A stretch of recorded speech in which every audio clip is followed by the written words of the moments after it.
ácido, por eso ingresa por vía digestiva y también recicla la salinidad. Los sedativos más importantes son estos, con conductores del antígeno O y el antígeno H, y los más importantes quizás el 4-B, productor de varios lotes a nivel mundial. ¿Listo? Se transmite por alimentos, casi cualquier cosa puede transmitirla. No es muy frecuente, pero hasta 2.4-3.7 van a sufrir una listeriosis invasiva. Y cuando hablamos invasiva ya hablamos de afectación a nivel de 3% se puede reconocer de dónde vive la listeria, de qué alimento, de qué brote. Y acá están todos los que pueden lograr las salchichas, carnes, productos lácteos, frutas, verduras, crudas, alimentos congelados, etc. Una sola cepa puede sobrevivir durante años en una instalación de producción, por eso es muy importante para la industria alimentaria. Un puesto, una línea de producción que tenga una cepa va a estar infectando constantemente la línea de producción. Y es una gran carga económica para la industria alimentaria y un problema de salud pública importante en algunas partes del mundo. Aquí vemos todos los casos reportados de listeria. Es un bonito mapa donde vemos cada brote que ha existido, cada cepa, cuántos pacientes están infectados y a qué alimento ha sido atribuido. Como sabrán, pues Perú no es el mejor lugar para investigar, pero sí otras realidades lo tienen bien documentado.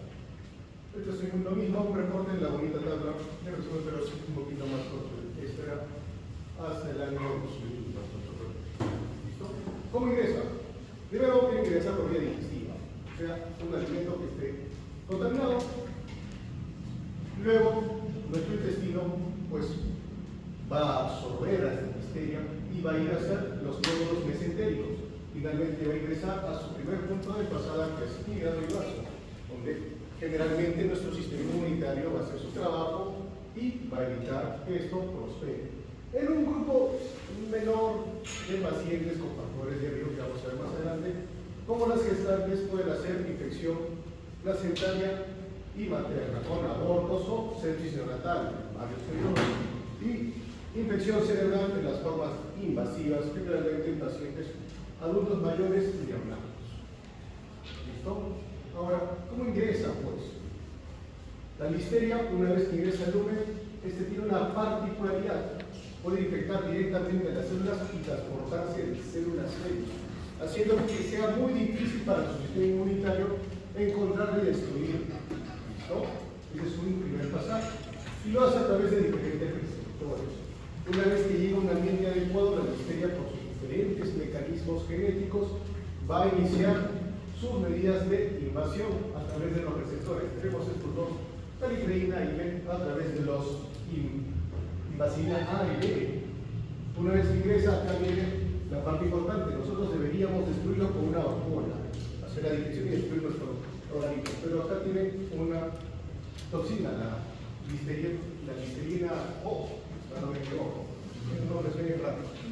Su opción es destruir esta vacuna, salir y finalmente comenzar a replicarse a nivel del citosol a través de todos estos mecanismos para poder irse de la vacuna. Una vez que se va, puede migrar a través de este compuesto de actina a nivel celular y va inmigrándose hacia otras células.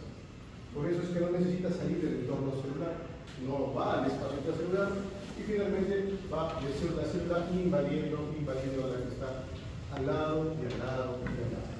Una vez que ingresa, puede también llegar al macrófago y ser transportado por hacia donde, hacia el ganglio linfático, que era su primera cadena. Como esa toxina ingresa por la vía digestiva, los ganglios mesentéricos van a ser una de sus primeras vías de parada. Y finalmente, ¿a dónde llegan esos ganglios? Al sistema portal. Va a terminar en vaso e hígado. El 90% va a llegar ahí. De ahí las células de Kupffer se tienen que encargar de destruir esta listeria, haciendo diferentes procesos moleculares. Cuando tienen éxito, pues aquí se corta la infección. Se queda con un cuadro asintomático como infección gastrointestinal. Si no tiene éxito y la paciente es gestante, con sus mecanismos pues, de inmunidad alterados por el proceso de gestación, un cuadro fisiopatológico normal, pues comienza a irse a la placenta, igual como lo hacían las células a nivel de célula-célula de contacto, igualito lo va a hacer a nivel placentario hasta llegar a la parte del líquido amniótico, al resto de los tejidos fetales. Similar en la parte celular, puede corrideros o a través de la circulación sistémica e ir invadiendo de célula a célula por diferentes mecanismos. Es como llega la listeria y cómo nos invade. Nosotros tratamos de responder de alguna forma y tenemos dos respuestas, siempre la innata y la adaptativa. La innata mediada por interferón gamma y finalmente factor de necrosis tumoral. El factor de necrosis tumoral y el interferón gamma lo que van a hacer es activar a nuestros macrófagos. Y nuestra célula natural killer va a producir más interferón gamma para seguir activando macrófagos. Y así poder terminar con esta infección. Finalmente tenemos un cuadro adaptativo mediado siempre por linfocitos T, TCD4 y TCD8. CD4 para destruir las células que están infectadas por citosis, destrucción celular. Y finalmente, tipo T4 por CD4, después de TH1, y conciertamente interferón con la finalidad de hacerlo reticular macrófagos y destruir a la listeria dentro de las células. Los anticuerpos y complementos no son efectivos debido a su capacidad de propagarse en la célula. Esa es característica de la listeriosis. Se propaga de célula a célula. A diferencia de otras, tiene múltiples formas de virus. ¿Listo? Y ya que nos interesa hablar de clínica, pues cómo infecta. Para que te infectes depende mucho de la cantidad de bacterias que ingresen por digestivo. A mayor carga, mayor riesgo de que me infecte. Si tengo factores de riesgo, dependiendo cómo sea cepa, si es muy virulenta, pues puede ser una forma invasiva. O si tengo un estado inmunológico alterado. De aquí, lo mismo, ingresa por la comida nuevamente, la primer cuadro, una gastroenteritis o puede pasar asintomático. Llegas a la parte experimental y la mayoría, por la respuesta inmune, se aborta. No llega a ser una diseminación hematógena. Una vez que ingresa a diseminación hematógena, va a ser diferentes grupos de riesgo que van a producir tres formas: la bacteriónica pública, la meningoencefalitis y la que es placentaria materno-fetal. O sea, está el grupo de riesgo de listeriosis, a la cabeza las están. Entonces, ¿quiénes son grupos de riesgo? Gestantes, adultos mayores, enfermedades crónicas y los que toman inhibidores de macrófages, también se asocian a otro tipo de enfermedades. La inmunosupresión por enfermedades crónicas o por otro tipo, neoplasias, trasplantes, HIV, glucocorticoides e inmunosupresores. Aquí especial hincapié a los que son antifactor de necrosis tumoral. Acuérdense que el mecanismo para destruirla justamente estaba mediado por este tipo de marcador. Los adultos mayores por sus propias características, paciente con patologías crónicas, paciente en envejecimiento, va a alterar sus propiedades autoinmunes. A nivel de gestante, transmisión placentaria. Quizás la gestante no tenga mucho problema con la listeria. Sí lo va a tener en gran medida el neonato, una vez que nace o una pérdida de esta gestación. Y mayor riesgo de desarrollar listeriosis, eso se ha visto en algunos estudios. También postulaban otro grupo que eran los que sufrían de hemocromatosis, asociada a su predilección por el hierro de listeria, pero no hay estudios muy claros sobre eso. Sí lo mencionan en algunas partes, sobre todo en su libro. ¿Listo? ¿Por qué es importante? Porque una causa importante de meningitis es por la listeria, sobre todo en ciertos grupos. Si vemos nuestro color de listeria, vemos donde menos de 2 meses de vida, la fecha es más grande. Y en adultos, una vez que comienzan a subir los 65 años, otra vez aumenta. Entonces esos son los grupos de riesgo más de la gestión. ¿Listo? Tu cuadro clínico, lo más simple, una gastroenteritis febril, generalmente puede ser autolimitada.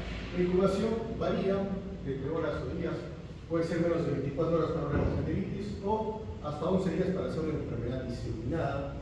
Y el tiempo puede ser un poco más prolongado en las pacientes gestantes por sus factores de inmunidad alterados por la gestación. En la gastroenteritis, entre más carga, entre más bacterias que coma, peor me va a ir. Puede tener un cuadro que puede ser disentérico con fiebre, cefalea y diarrea. Y una resolución rápida, de 1 a 3 días. Si mi sistema inmune es adecuado, inclusive lo puedo pasar asintomático o en un día. Por el contrario, puede también hacer una bacteria, es una bacteria que no encontramos un foco claro. Esto con manifestaciones de enfermedades frecuentes, de invasión con escalofrío, fiebre, diarrea, cefalia, náuseas y diarrea. ¿Listo? Y finalmente, lo más severo, lo más grave, la neurolisteriosis, por la afectación del sistema nervioso central, con signos meningios, puede ser de inicio súbito o subagudo, característico a diferencia de otros, como la tuberculosis, que tiende a ser un poco más crónico y larvado. ¿Listo?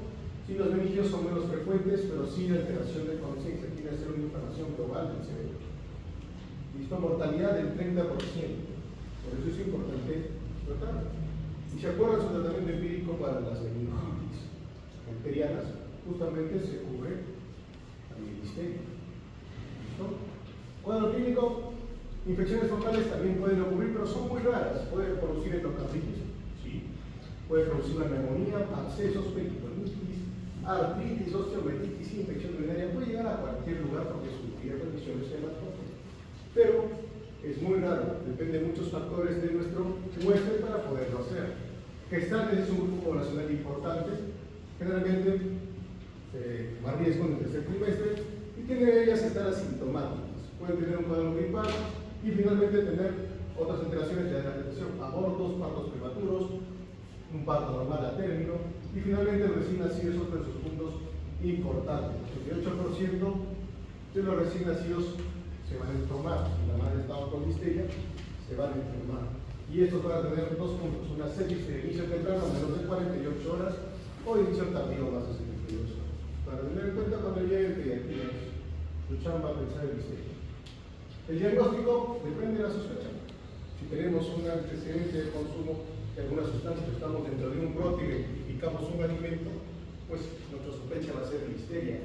Podemos pedir cultivos para buscar justamente por qué no se puede transmitir. Una vez que llega a los ganglios, llega al hígado, se disemina por vía hematógena hacia otros órganos.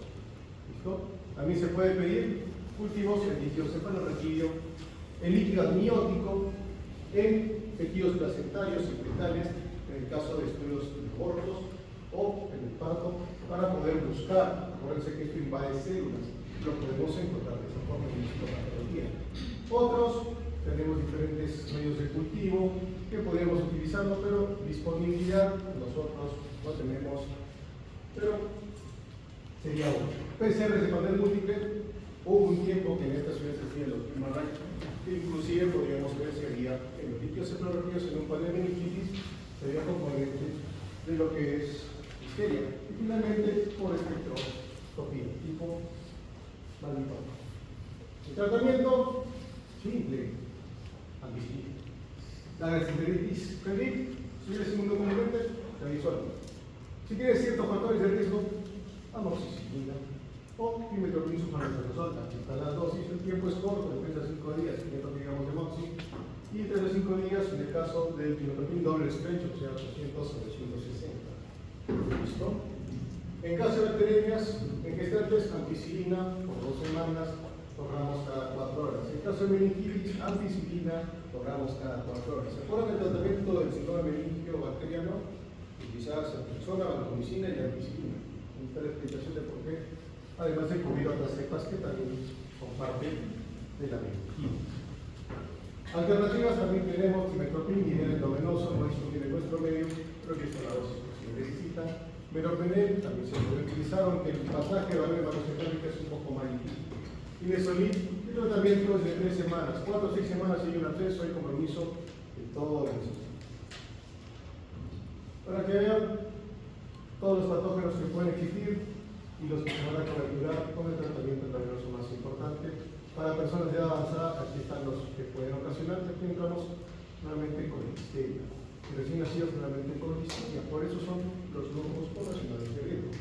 Preguntas, casos clínicos en relación a meningitis, en relación al tratamiento, en relación a cuadro clínico, puede ser hasta incluso en relación a sus características de transmisión. Bueno, pasaje de células células, es muy importante la listeria. Prevención, fácil es prevenir, y es una enfermedad transmitida por alimentos. ¿Qué quiere decir? Que tenemos que cuidar lo que comemos.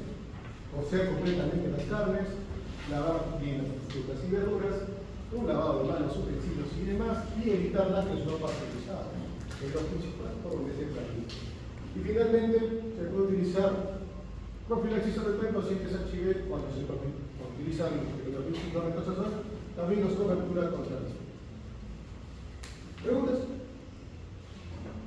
Hasta aquí, la historia creo que es la más fácil, la más bonita, fácil de entender que cómo ingresa, cómo llega, cómo se ocupa y quiénes son las víctimas pues, más frecuentes de este. No hay preguntas, avanzamos con las cartas.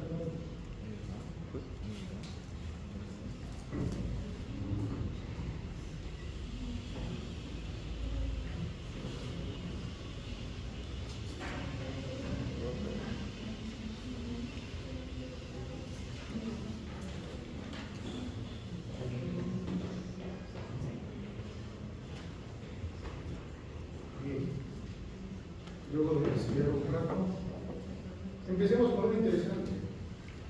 Nuevamente, lo único que tienen en común los cuatro grupos que vamos a ver es que son aeróbicos, el resto no tienen más en común. ¿Listo? ¿El cólera fue importante para el Perú? Sí, año 1991. Si ustedes dijeron, recuerdan algo, si no, alguna historia van a llegar.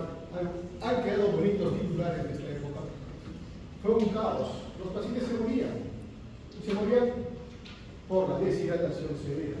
O sea, de aquí queda una enseñanza. Tienes un paciente con diarrea, tu problema más importante es su estado de hidratación. Si tiene un buen estado de hidratación, es muy poco probable que se muera por una diarrea fácil. Salvo que tenga los otros factores que hagan que esta enfermedad se produzca. Pero el cólera no tiene esas características. Entonces,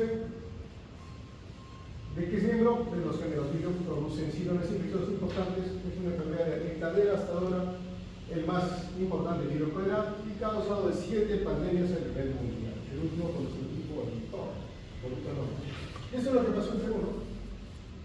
Todos los titulares están bonitos. El bicho manda que se tumba, 125 muertos. Fue tan importante el cólera que en un momento en 1922 teníamos la gran cantidad de casos no sean reportados en Perú. No en África, no en Asia, en solo Perú. Entonces esto es muy importante y pues tenemos un sistema sanitario que es muy favorecedor para este tipo de respuestas. Aún podríamos tener un nuevo brote de cólera y terminar así incendiados. La ventaja es que hemos aprendido mucho ahí en lo que es sanidad. Inclusive tenemos como de la parte que se hicieron, ¿no? Por el consumo de pescado, en este caso más procesado y por el agua. Principal, nuestro virus cólera. Ese es nuestro enemigo. Su vacío en este caso es gran negativo. Es curvo, con uno o más flagelos y es anaerobio facultativo. Si bien es un aerobio, también puede hacer y crecer en un ambiente anaerobio. Eso se refiere al proceso facultativo. ¿Dónde está? En ríos y bahías de sanidad moderada y están contaminados por insectos humanos o animales. Tiene una predilección por el verano, gente de mar que le gusta la playa. Es muy móvil, por eso tiene un flagelo, por eso va a llegar hacia los pequeños células centrales y a más de 20 grados crece muy bien. En medio líquido comienza a proliferar. Existen más de 200 serogrupos y los más importantes son los grupos O, el tipo clásico y el tipo TOR, son los dos que existen, y finalmente el 039. Este último, el TOR, fue ocasional de la última pandemia que fue la última epidemia de cólera que fue aquí, ahí por el año 2018 asociado a un huracán. ¿Dónde encontramos a cólera? Pues en la India, en el nativo del río Ganges, mítico. 7 pandemias causadas por el biotipo del último sector. 95% de los casos estaban en África y Asia, excepto cuando ocurrió la epidemia de cólera en Perú. Ahí lo superamos en 1991, no lo superamos mucho. Magnitud real desconocida porque a menudo se trabaja como un síndrome, parte de un proceso diarreico. Eso es en la mayoría de los países que nos reportan. En otros lugares, pues generalmente puede ser parte de una diarrea de o alguien que regresa. De 1 a 4 millones de casos de cólera, aproximadamente mueren entre 20.000 y 140.000 personas, pero son menos de 2.000 ratificaciones. ¿Qué quiere decir? Que en estas zonas endémicas está muy infra-reportado. Se puede hacer un diagnóstico sindrómico, pero nunca se llega a la gente causal final. Entonces no podemos saber con exactitud la magnitud del cólera. Y estos son los principales lugares donde se reportan áreas endémicas y donde se han reportado casos de cólera. Si en Estados Unidos todos llegan, siempre van a reportar cualquier cosa. Factores de riesgo, como todo parte de qué podemos decir. Si no tenemos buenos estados, mal saneamiento, pobreza, mal manejo de agua, agua contaminada y mala higiene alimentaria, somos propensos a tener cólera. El sexo femenino, no hay ninguna razón, simplemente estadística. Grupo sanguíneo, los que tengan grupo sanguíneo tienen 2 veces más riesgo de hacer una infección por cólera devastadora que los que no lo tienen. Soy grupo B, eso es bueno. Deficiencia retinol, la deficiencia de vitamina A es importante porque la vitamina A se encargaba de mantener bien mucosas. Si la mucosa está dañada, favorece la entrada del cólera. Hipocloría, los que utilizan también inhibidores de bomba, la coinfección por el glicodeto pylori, los que han sufrido una gastrectomía porque pues, el ácido cumple la función de matar la mayoría de bacterias. Si no lo puede hacer, pues van a seguir pasando. desnutridos, niños menores de 5 años y que esté coinfectado por E. coli teratoxigena o algunos parásitos. Las coinfecciones van a favorecer una presentación más grave y más invasiva del cólera, sobre todo con la producción de cólera. Entonces, ¿cómo es la patogenia de este caso? Primero, nuestro video va a estar en los medios acuáticos, con algas o plancton, ahí va a estar feliz. Estas aguas van a estar contaminadas por desechos fecales que hagan humanos o animales, y esto va a favorecer el crecimiento bacteriano, la nutrición de nuestra vida bacteriana. Los brotes de cólera ocurren cuando los factores ambientales son favorables y las condiciones de saneamiento ambiental son deficientes. Yo tengo un bonito vivo en agua contaminada y tengo mal manejo de saneamiento ambiental, pues en cualquier momento voy a sufrir de cólera. Pasa de un ambiente acuático contaminado hacia el intestino humano a través de agua contaminada o alimentos. Mala manipulación de alimentos en los pacientes que tenían cólera favoreció la llegada de cólera y la epidemia que tuvimos en el 91. Por tanto, el pescado poco más, una mala manipulación y el agua mal tratada, no tratada. Las dosis infecciosas varían desde 10 a la 3 hasta 10 a la 8 unidades formadoras de cólera. El periodo de incubación es de 12 horas hasta un máximo de 5 días. ¿Verdad? Eso lo dice 5 días. La mitad de los pacientes con cólera grave pueden morir si no reciben tratamiento adecuado. El tratamiento adecuado no es matar al antídoto, porque la toxina va a hacer su efecto y una vez se va a ir. El problema es que en ese momento se va a deshidratar el paciente. La deshidratación es lo que va a matar al paciente en este caso. Los casos de cólera pueden eliminar bacterias hasta 2 días y hasta 2 semanas después del inicio de la infección. Por eso es que se seguía rotando. Si mal manejo, mal lavado de manos después de hacer necesidades en pacientes que han tenido con cólera, van a seguir transmitiendo la enfermedad. ¿Qué hace? Pues va a liberar una endotoxina termolar, la toxina de cólera, y se va a adherir al intestino delgado a través de sus subunidades. Tiene una subunidad A y 5 subunidades B. Y estos se van a encargar de la pérdida de agua y electrolitos. La B es la que se fija y la A se va a desplazar al interior para aumentar el área específico constantemente y así eliminar líquidos y electrolitos. Y con eso nos vamos a enviar.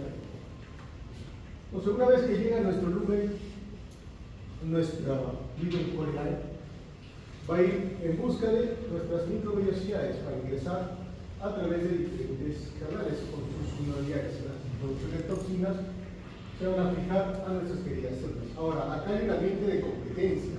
Acuérdense que había una microbiota a nivel intestinal, entonces se va a tener que convertir con ellos. Va a haber ciertas relaciones donde va a producir, por ejemplo, daño no se va a poder mediar porque pueden potenciar su efecto toxigénico o finalmente algunos millones lo van a destruir y así evitar una infestación por cólera.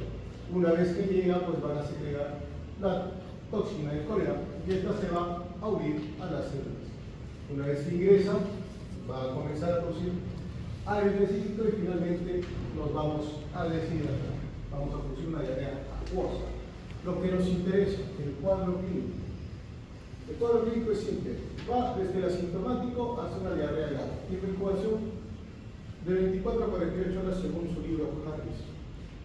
¿Listo?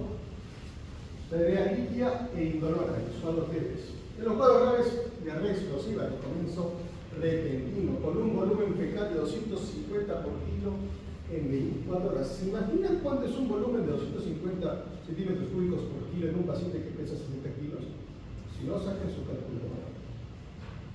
De ahí van a ver la importancia y la magnitud de por qué se mueren los pacientes con cólera. ¿Cuántos litros es de volumen fecal? ¿Alguien ya encontró el número? Más o menos. Calcula. 250 por 60. ¿Cuánto es? 1500. ¿Cuánto tenemos de volumen fecal? 60. Entonces, por eso el paciente se muere.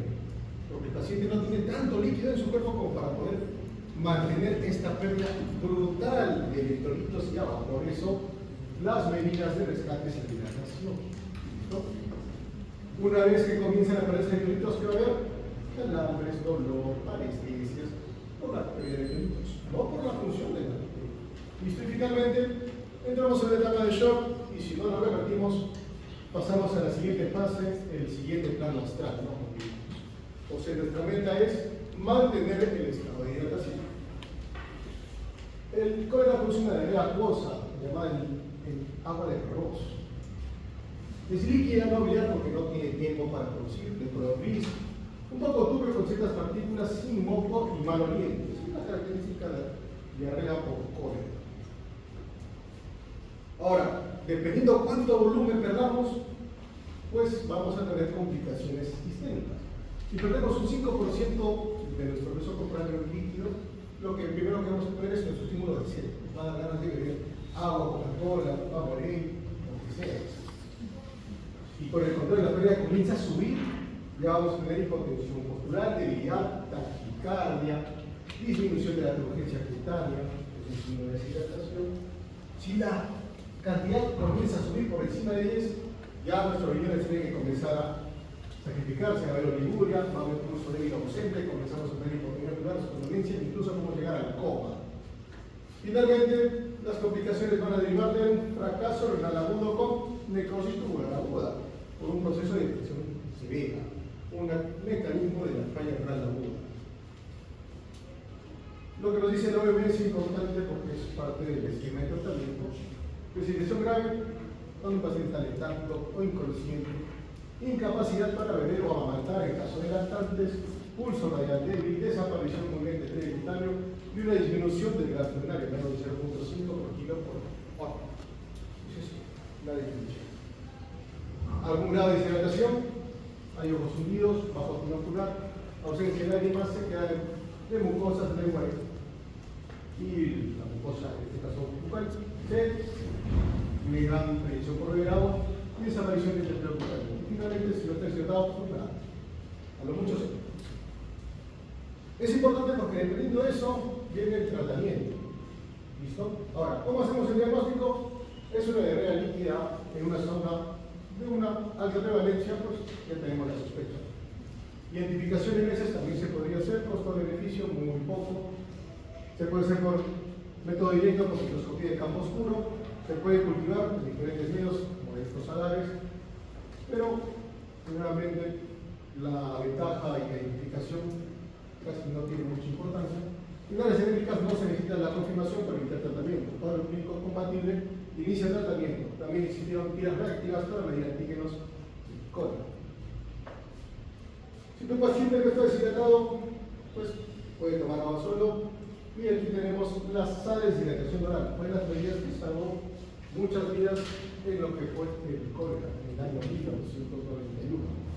El objetivo es reponer volumen y electrolitos, tomar cantidad que requiera y responder si el paciente tiene diarrea.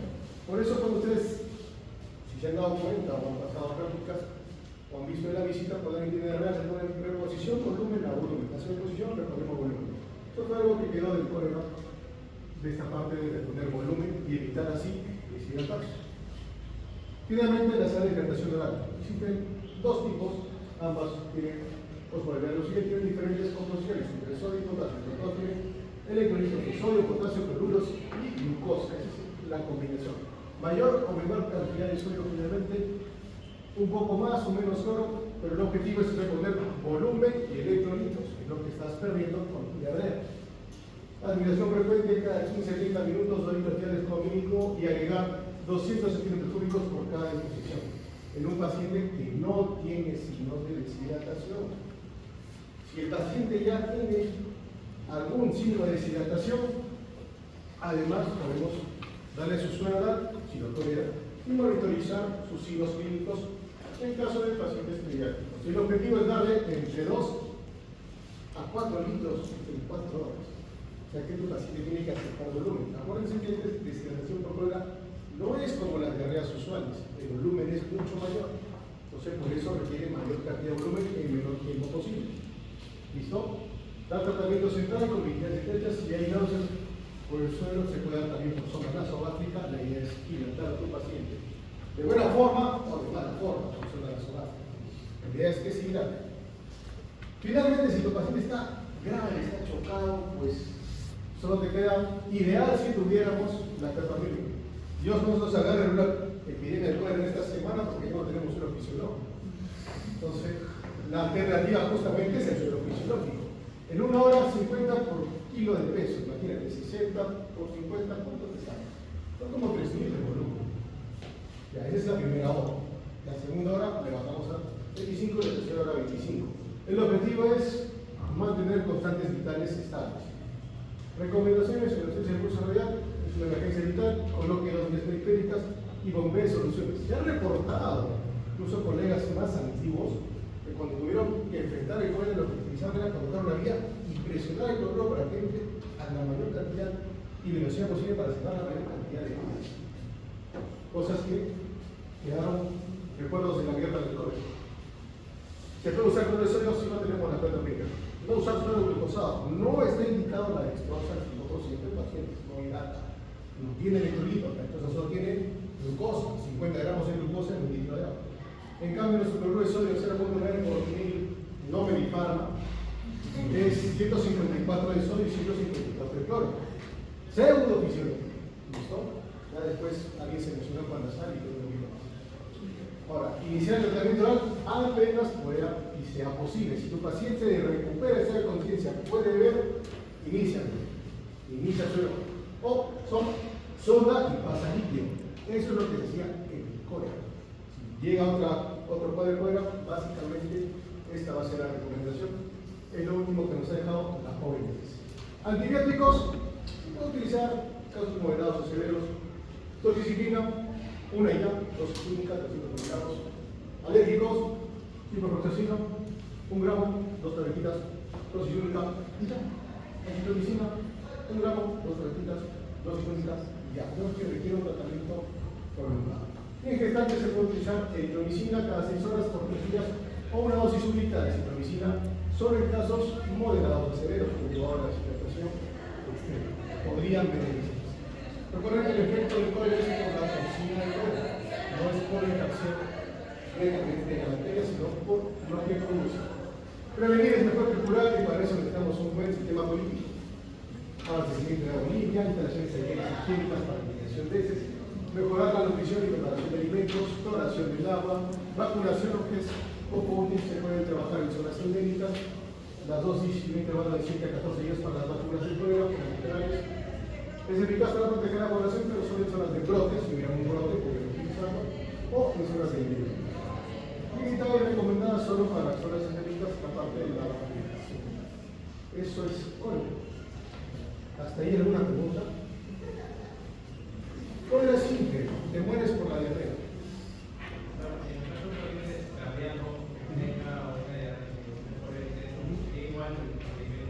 Ahí igual tienes que hidratarlo, pero tienes que trabajar otro tipo de sistemas de vigilancia. Por ejemplo, tu paciente es cardiópata, tiene una insuficiencia cardíaca que está sobrecargado, pues ahí tienes que mantener el volumen en base a tu ecografía para ver cómo está su depresión de la cama y con eso manejar el volumen. O puedes trabajarlo con métodos invasivos. Es muy poco frecuente que ocurra esa combinación con un solo paciente, pero también es ocurrir. Pero los pacientes van a tener gran mortalidad, probablemente no lleguen ni siquiera a un. Pero sí se puede, trabajarlos con ecografía, es la única forma, porque si no, rápidamente te lo vas a llevar de mano de pulmón, además de tener diarrea, va a tener el mano de pulmón, la combinación de la mano de pulmón. ¿Otra pregunta?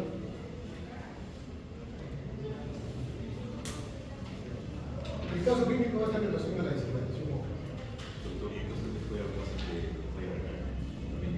Primero habría que ver si es una falla renal aguda por el cuerpo, es una enfermedad renal crónica que se está realizando. Igual, tienes que trabajar volumen. Lo único que vas a ver es ecografía, si no te puede ayudar para ver el estado de volumen. Y el antecedente, el paciente es renal crónico oligúrico o conserva diuresis. Si conserva diuresis, podemos trabajar bien la reducción de volumen. Si no conserva diuresis, hay que tener cuidado y tratarlo con ecografía para evitar sobrecargar el sistema vascular en forma rápida. Esa es una opción. La mayoría de pacientes entran a la otra opción. ¿O otra pregunta? ¿Cirróticos igual no? Si no hay preguntas, pasemos al cuadro.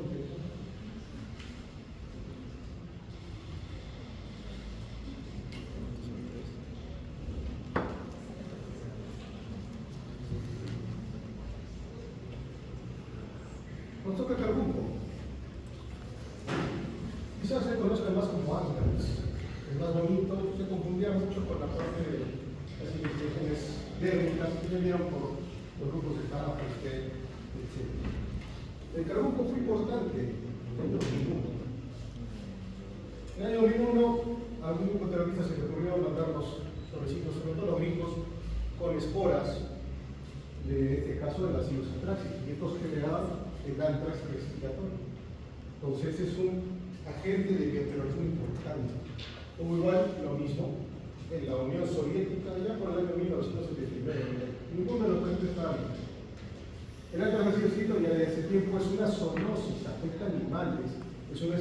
Es importante la exposición ocupacional, ganaderos que trabajan en camales, que están expuestos a animales que pueden estar contaminados. ¿Listo? Rara vez también se puede presentar por alimentos, sobre todo otro grupo de lo que son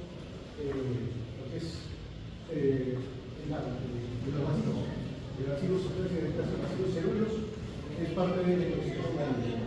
¿Listo? El CDC que nos dice, ¿cómo te infectas? Pues tienes que estar en contacto con, de repente, finalmente animales. La industria agraria es quizás la más importante. Y esto se relaciona mucho al anthrax cutáneo, a la famosa escaraniega. También existen otras formas, la pulmonar, asociada a esporas, gastrointestinal y finalmente por infección. Y las formas diseminadas terminan en una meningitis por anthrax. También produce cuadros cerebrales. ¿Listo?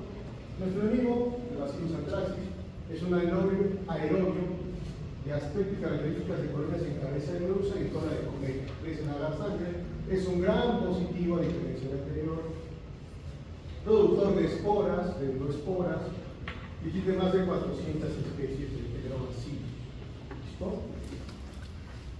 La patogenia se encarga de producir toxinas en el cuerpo. La información genética se transmite por un plásmido y va a utilizar diferentes antígenos, antígeno protector, factor edema y factor letal. Esto se tiene que combinar 2 a 1. El antígeno protector con el factor edema o el antígeno protector con el factor letal para poder activarse. El antígeno protector se une a un receptor celular y una vez que ingresa con determinado, sea el factor edema o el factor letal, pues va a producir la inflamación y el daño del citoplasma y van a interferir con la señalización celular. De ahí comienza su proceso de replicación e infección. ¿Listo? El cuadro clínico del carbuco cutáneo es bastante fácil de notar. El 95% de los casos son cutáneos. Vamos a ver unas imágenes para poder establecerlo. El anthrax respiratorio es importante, no hay transmisión de persona a persona.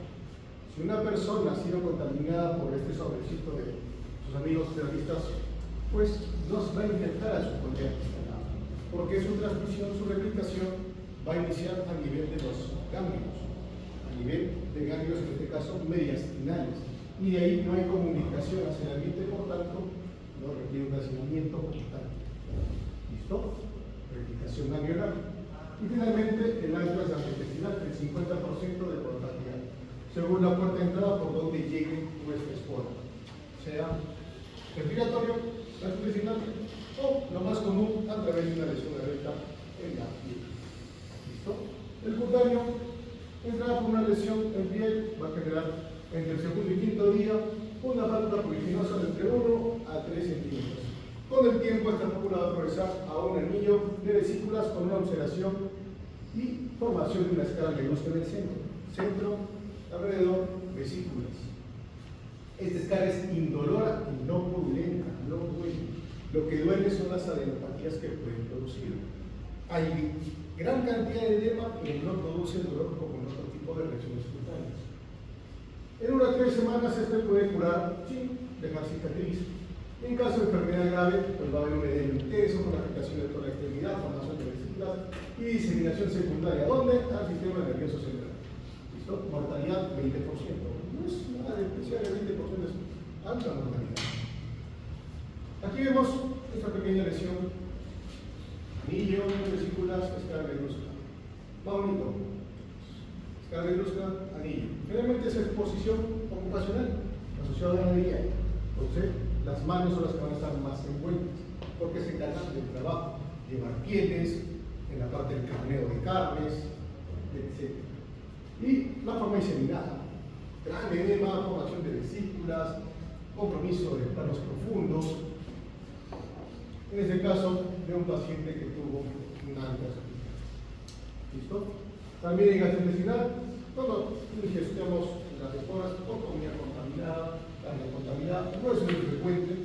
Y va a causar lo mismo que la que entra al sistema digestivo, sea orofaringia, producciones necróticas, como adenofagia, hipatia, edema, a nivel facial y cervical, y adenopatías regionales. O en la parte abdominal, producciones necróticas, con vómitos, dolor abdominal, diarrea, ascitis y progresión hacia una infección sistémica. La infección sistémica progresa hacia el sistema nervioso central y una mortalidad del 50%. Una moneda al aire para ver si sabemos. Pasamos al respiratorio. El respiratorio depende de quién las esporas. No es muy común, sí se ha descrito casos de gente que trabaja con pieles sin inhalado esporas y por estado inmunológico alterado desarrolla una infección, realmente el paciente con H. ¿Ustedes se acuerdan? Por los macrófagos hacen los linfáticos y ahí es donde van a hacer replicación y no hay transmisión de persona a persona porque se replica a nivel de los ganglios mediastinales. El periodo latente es de hasta 2 meses entre la exposición y la enfermedad. Tiene un patrón bifásico, una fase inicial con un cuadro similar a una gripe. Y una segunda fase ya grave con fiebre, adenopatías a nivel mediastinal, a nivel de lo que es la cervical y finalmente el respiratorio, obstrucción linfática y va a tener edema pulmonar, verdad pleural por liberación de lo que es la parte linfática y finalmente liberación sistémica de toxinas. El paciente es con mortalidad elevada, casi el 80-90%. Entonces, es muy raro que haya un ataque respiratorio, sí, lo más que van a ver es quizás térmico, pero también existe su diseminación y tanto el gastrointestinal como el respiratorio pueden hacer diseminación a nivel del sistema nervioso central. Y la CDC nos dejó este bonito algoritmo para sospechar que qué pacientes pueden estar haciendo un compromiso del sistema nervioso central en el trastorno de un paciente con Antares. Y nos da puntajes. Si hay cefalea, alteración de estado de conciencia de unos menillos o cualquier otra alteración neurológica, da un punto. Si tengo 2 más puntos, tengo que iniciar un tratamiento empírico para una probable meningitis con Antares. Si tengo menos de 0 puntos, es poco probable que iniciemos tratamiento para un Antares sistémico, pero sin complicación meningia. Si el puntaje es 1, pues tenemos que buscar otra forma de diagnosticar. Si tenemos la capacidad de hacerlo, pues revisar las pruebas complementarias. Posición lumbar, tomografía, resonancias, buscar el PCR para identificar nuestro bacillus anthracis. O, si no lo tengo, volvemos a calcular 4 puntos. Si fiebre suspendida, el paciente me refiere que está feliz. Si es objetiva, mayor de 38, hay más puntos y no abdominal. Si tenemos un punto más, iniciamos tratamiento empírico, porque recuerden que la gastrointestinal tiende a hacer cambio y progresión al sistema nervioso central, sin invasión, con una mortalidad del 50% en especial. Por eso, se da el tratamiento empírico. Si es menor de 2 puntos, lo recomendable es terminar de hacer los estudios de un paciente con meningitis. Como ven, aquí están todos los cuadros clínicos que puede presentar el paciente y cuántos se han asociado al proceso de meningitis por Antares. Ustedes, si sospechan, podemos hacer diferentes técnicas para poder diagnosticar, en este caso, el bacillus anthracis a nivel de piel, a nivel respiratorio, a nivel gastrointestinal y a nivel meningio. A nivel de piel, que es lo más común, por una adquisición de grado, un cultivo o un PCR y una vesícula abierta, sacamos la secreción, tenemos el imagen y podemos buscar al vacío. A través de la escala también podemos hacer visión de grado, cultivo de muestras de hisopados. Podemos sacar una biopsia con un pancho, una biopsia de tejido dérmico para buscar el vacío. En suero también podemos buscarlo, lo mismo en la parte respiratoria, en esputo, en muestras de sangre, propicias, cultivos. Inclusive podemos hacer biopsias plurales o bronquiales si el paciente tiene compromiso. A nivel gastrointestinal, podemos utilizar también columnas, hisopados rectales para buscar restos de este vacío. Y finalmente el meningio líquido separativo se puede también buscar a través de un PCR. Tratamiento, hay muchas recomendaciones. Es una española donde nos dejan la recomendación para diferentes tipos. La más recomendada es la que nos deja la CDC. El CDC nos dice cómo vamos a tratar a los pacientes que tienen altas sin signos de meningitis. Aquí la primera opción es doxiciclina, y miramos cada 12 horas. Tenemos otras opciones de primera línea como las propinolonas, y finalmente pacientes que tengan sensibilidad a penicilinas podemos utilizar también amoxicilinas o penicilinas en los regímenes alternativos. Lo mismo, pero ya pacientes que tienen una meningitis asociadas con un alta diseminado. El tratamiento es combinado de diferentes opciones. Vamos a combinar generalmente dos fármacos, podemos utilizar dos bactericidas asociados a un inmunomodulador o inclusive podemos utilizar antitoxinas. No es lo usual, pero también se podría asociar para que vean las opciones de régimen de tratamiento. Lo mismo en pacientes de 18 años que están expuestos a vacíos, en este caso recomendación del profilaxis. Para pacientes expuestos, generalmente ocupacionales, se puede utilizar doxiciclina. Otro, el Cerevisius, es más que todo ubico, se encuentra en todos lugares, está con nosotros en todo momento. Casi todas las infecciones son de origen ambiental, también que sonará sangre, será positivo, productor de esporas, y a menudo resistente a beta-alcálicos. También se detecta resistencia a carbapeneles, por eso es que tener cuidado. Produce una gastroenteritis de origen alimentario. Instrucciones de dos toxinas, toxina diarreica y toxina emética. Homogénicas, emesis y diarrea, por el nombre de las toxinas. ¿Listo? La emética tiene un periodo muy corto, de 1 a 2 a 6 horas de incubación. Es una toxina pulmonar resistente a la proteína y se asocia a arroz frito. Y la forma diarreica, 12 horas de incubación por ingesta de esporas que quedarían a nivel intestinal. Raro, pero también se ve conocido en endoctamitis por Bacillus cereus cuando hay lesiones penetrantes en ojo con tierra contaminada. Tratamiento, la diarrea se limita. Tratamiento sintomático de soporte, sustancia hidratable. En infecciones invasivas se puede utilizar vancomicina y clindamicina. Alternativas propinolonas sin interés. Hay que tener cuidado con los carbapeneles porque puede haber resistencia de por sí por las bacterias. Preguntas. ¿Cada vez más perdidos? Complicado. El carbúnculo lo que tiene que recordar es piel. Es lo más importante. Después, tenerlo en consideración en la profesional. Pero piel siempre tiene una lesión de la discusión. ¿No? Las preguntas, cerramos con el más importante. Este sí es muy importante para todos nosotros.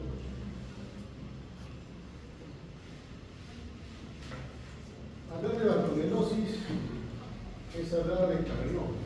Entonces es importante porque Perú es una zona endémica de bartonellosis bacilliformes. Existen todos estos tipos de Bartonella. La que nos interesa, la Genceslae, la Quintana, que también se discute sobre todo en las trincheras, no la vamos a revisar, y la que nos interesa a nosotros por donde estamos. La bacilliformes, enfermedad de cardio, es la más importante, tiene una norma técnica, o sea que ustedes la tienen que aplicar cuando salgan de sus serums, si van a estas zonas donde hay prevalencia del vector transmisor, es una enfermedad vectorial, pues tienen que conocer. ¿Listo? Ya se describió en la etapa predical, ya habían restos, incluso hay una momia con signos de enfermedad verrucosa y la forma crónica de la bartonellosis. Esto es de Ecuador, también la zona endémica de Ecuador, Colombia y Perú, donde se describió esto en la parte extra. Solo la familia de la bartonella tiene la capacidad de generar entidades patológicamente angiogénesis. Es la única bacteria que tiene esta capacidad de producir lesiones con daño endotelial. Y es lo que producen las verrugas. Son verrugas sangrantes. La historia de Carrión ya todo el mundo la conoce, la vamos a saltar. Lo importante es que el Día de la Medicina es el 5 de octubre, justamente en conmemoración a la muerte de Juan Carrión. ¿Listo? La enfermedad de Carrión, bartonellosis, tiene un elevado factor económico y de distribución geográfica. Tuvo mucho más impacto quizás en el año 1890, 1900, creciendo, comenzaba la industria a nivel nacional. Existen tres formas: la anemizante aguda, la profesional de cardión, fiebre, malestar, y muerte; la forma verrucosa, la que produjo las lesiones que vimos en esas representaciones artísticas; y la bacteria asintomática, el paciente que es portador y que va a ir transmitiendo a sus vectores nuevamente que estaban con él. Aquí está nuestro querido Perú, hasta el año 2020, las zonas que han reportado la tuberculosis. Felizmente vivimos en Tacna, y no somos muchas zonas productor de casi nada. Casi no hay ninguna de estas enfermedades, felizmente vivimos mediante. Pero en el Perú no los norte sí. Si se van a trabajar al norte, a la parte del centro del Perú, pues ahí van a encontrar casos de bacterias. Más conocido nuestro enemigo es una bacteria, una proteobacteria aeróbica, es gram negativa, polimórfica y flagelada. Esta bacteria va a invadir al eritrocito. Su punto de llegada es justamente la célula del glóbulo rojo. No transmiten vectores, en este caso los flebótomos de tipo Klebsiella, son las moscas de harina. ¿Listo? Aquí está la estructura, tiene flagelos, generalmente múltiple, es muy móvil, incluye 40 especies. Esta es la transmisión. Generalmente llega a nuestro vector, en este caso una picadura, generalmente una picadura de expulsión de materia fecal, pero eso queríamos, ingresa hacia nuestro nódulo primario. Nuestro nódulo primario es donde va a empezar la replicación y finalmente va a llegar hacia el torrente sanguíneo y ahí va a atrapar a nuestro eritrocito. Se va a aferrar, se va a adherir, lo va a invadir, se va a replicar y una vez que se replica comienza a ionizar, a destruir o queda en ese eritrocito de forma permanente y queda con una bacteria asintomática. Son los dos caminos. Una vez que hemoliza, comienza la fiebre hemolítica de esta característica. Bueno, lo más importante es la fiebre de Roya, el 90% de mortalidad, sin tratamiento. Con tratamiento se reduce considerablemente un 10% con relación al tratamiento. ¿Listo? La característica es hiporexia, malestar general, dolor articular, atraque, fiebre, intermitente dolor abdominal, cefalea, palidez progresiva, porque una vez que comienza a alisarse los eritrocitos, el paciente comienza a presentar una anemia hemolítica, como lo que va a haber ictericia, puede haber vértigo, disnea y trastornos neurológicos de amplio espectro, de la confusión entre algo y coma. Finalmente va a haber un proceso severo con sepsis y shock. Finalmente con anemia severa, trastornos del sensorio, edema agudo del pulmón, peritonitis, falla aguda, insuficiencia cardíaca y infarto del intestino o trastornos de convulsión. El periodo de incubación es enorme, desde 7 días hasta 210 días se han descrito como el periodo de incubación. Y se asocian a otras infecciones que pueden estar en esa zona. Recuerden, es enfermedad vectorial y otras enfermedades vectoriales. Esto es lo que produce en el eritrocito. Estas son fotografías de microscopía. Una vez que ingresa, lo va a deformar hasta que lo van a extruir. Se adhiere, ingresa y se replica y destroza el eritrocito. En esa destrucción comienza a ver justamente la forma aguda anemizante con el ictericia y palidez progresiva. Tenemos otra forma que es la forma crónica, que es la forma verrucosa, que puede ser miliar, modular o mular. Estas verrugas tienden a sangrar, por explicar de compromiso angiogénico a nivel endotelial, con sangrado, dolor articular, infección, fiebre.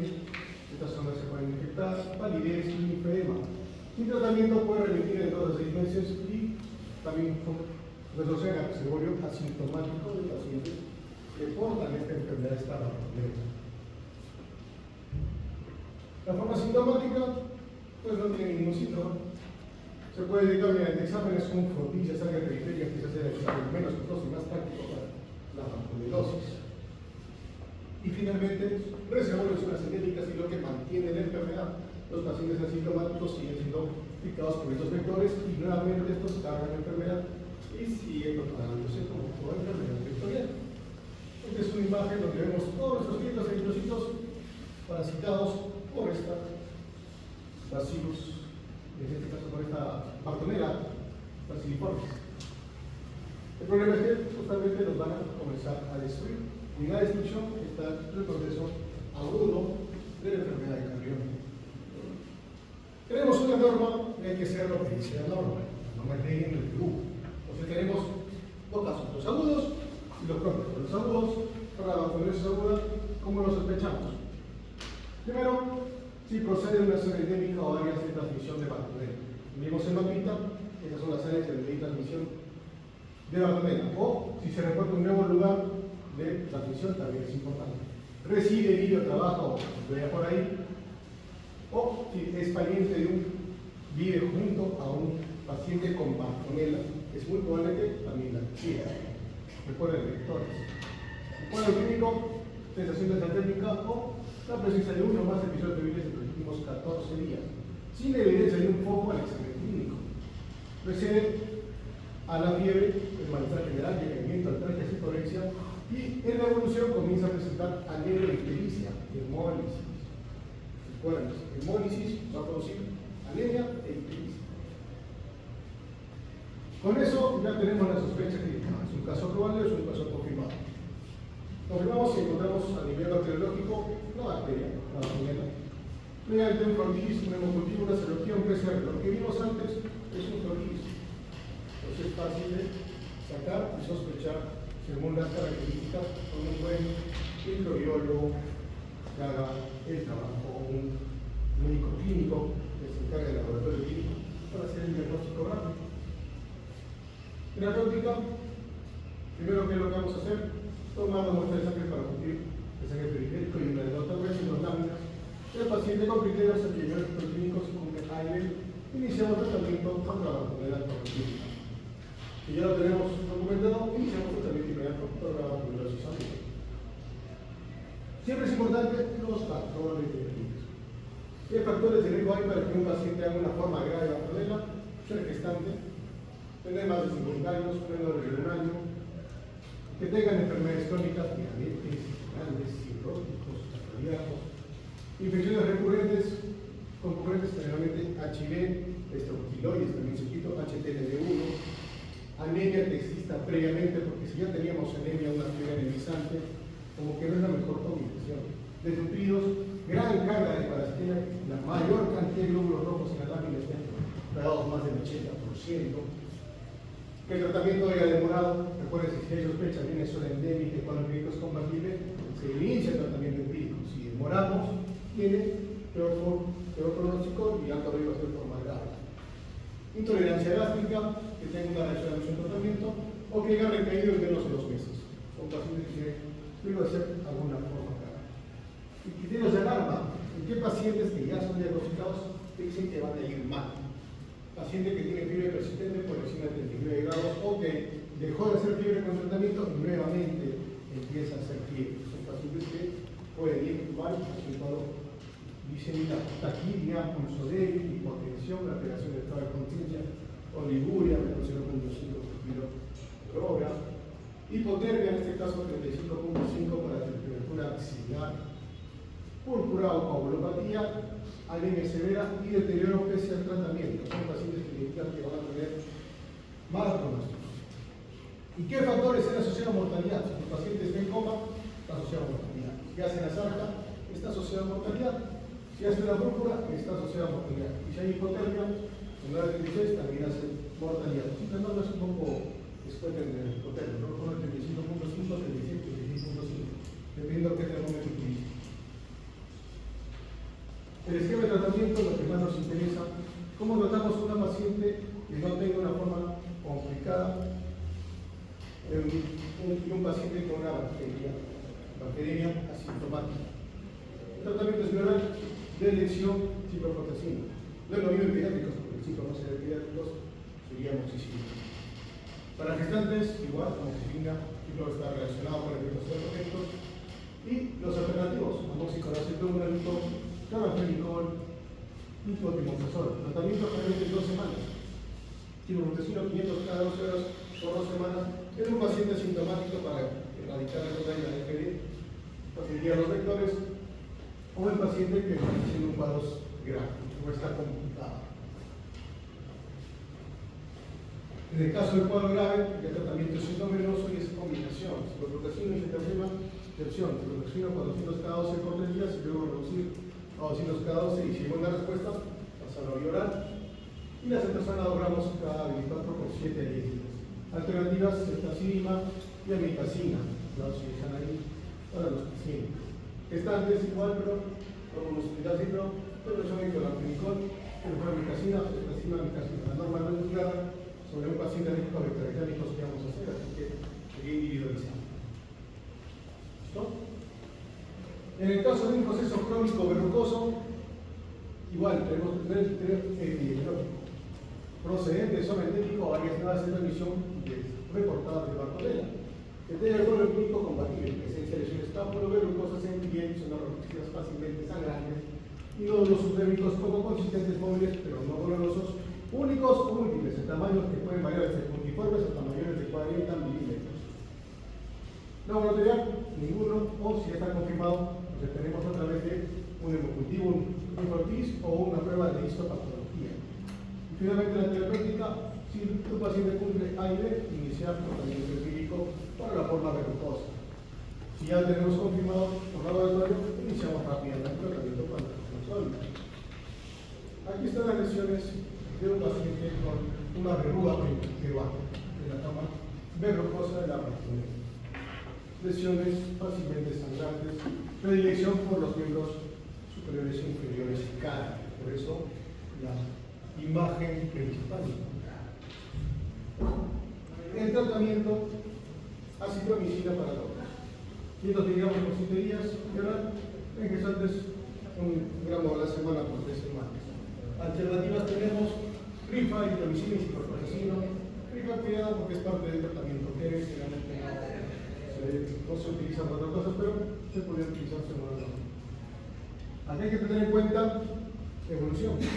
Mi paciente evoluciona bien, si hay respuesta, hay disminución de las lesiones en tamaño, disminución de color, en más del 90% de todas las lesiones. Mejora, disminuye la coloración cambia, en más del 90% hay buena respuesta, el tratamiento ha concluido 14 horas.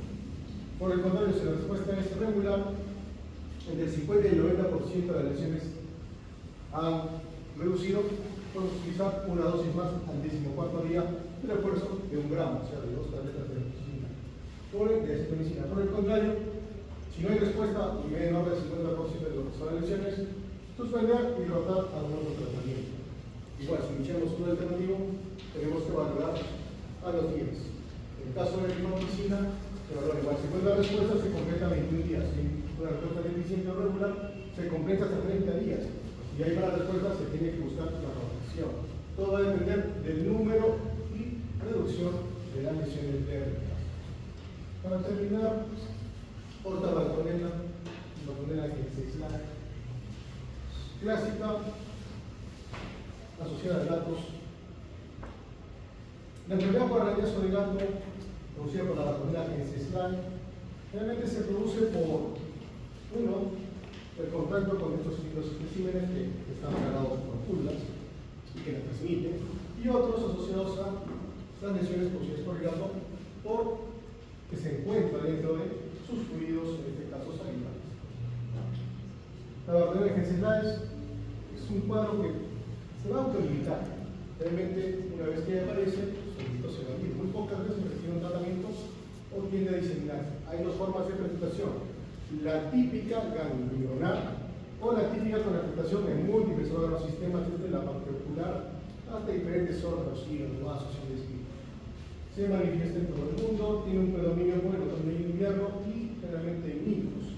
Es donde más esta enfermedad, solo cuando hay pediatría, no van a poder realizar. ¿Listo? El cuadro típico, 80-90-25% de los casos, la lesión primaria es por el punto de ingreso, y luego va a llegar hacia nuestra parte ganglionar. Entonces, la lesión primaria va a formar una pápula, una pústula indolora de entre 0.3 a 1 centímetro de diámetro. Y después, en 1 a 3 semanas, va a aparecer la linfadenopatía dolorosa, principalmente axilares o epiteliales. También pueden ver en cabeza, cuello, en regiones inguinales y femorales. El 50% va a estar asociado a fiebre y en algunos casos puede simular un linfoma con sudoración, pérdida de peso. Requiere de hacer biopsia y se encuentra esto en proceso compatible con la curación de días hasta 2 semanas. La curación es lenta para los síntomas en semanas y en meses las adenopatías van a reducir. Esta es una linfadenopatía de un paciente con un bajo sentada, Realmente el punto de partida y entrada son lesiones en extremidades humanas. Lo típico, 15 a 20% son dominio óculo-ganglionar o el síndrome óculo-ganglionar de caridad. Hay también hepatitis, hay estenitis, hay neuroretinitis. Puede haber también alteraciones a nivel del sistema nervioso central, con fiebre de origen desconocido, neumonitis, tendinitis y edema nodoso. Es muy raro que esta ratonera se disemine. Lo común es encontrar el ganglio y nada más. Esto se puede ver en pacientes que tengan algún factor de riesgo, sobre todo inmunosupresión. En adultos mayores casi no presentan adenopatías, pero pueden debutar como una fiebre de origen desconocido o como una encefalopatía que sola va a resolverse. Un fondo de ojo para ver el compromiso, en este caso por ratonera, el diagnóstico, serología, podemos encontrar, si hacemos un dosaje de IgG para la ratonera que nos trae, casi todos pueden salir positivos, ahora están puestos a un par de más subido. Entonces, casi no es muy útil, pero si tenemos un EGM que se convierte en IgG en el tiempo, podría ayudarnos, se llama una seroconversión. También se puede cultivar, pero el medio base de plata 1 no es común y no se hace de rutina.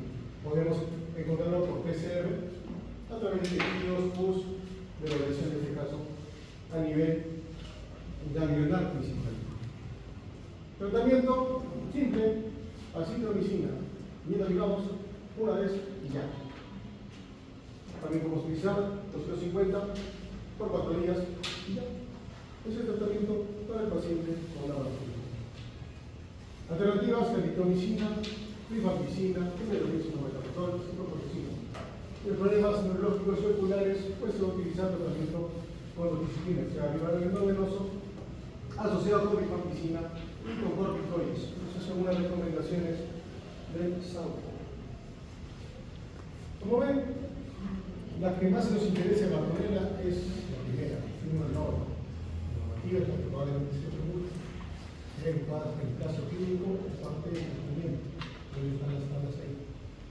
La otra es importante, pero no tanto para los adultos. Hemos tenido casos, por ejemplo, en la ratonera regional, en un paciente con HIV, con compromiso esplénico, severo, no es una forma frecuente, es una forma rara. Y tampoco no es que tengamos que hacer el diagnóstico bacteriológico, porque no tenemos pruebas disponibles en los periodos. Listeria es importante por la transmisión alimentaria. Recuerda, como concepto para la listeria es importante. De carbunco, el glutamo. Y de cólera, la hidratación. Esas son las partes clave de esas ideas. El resto es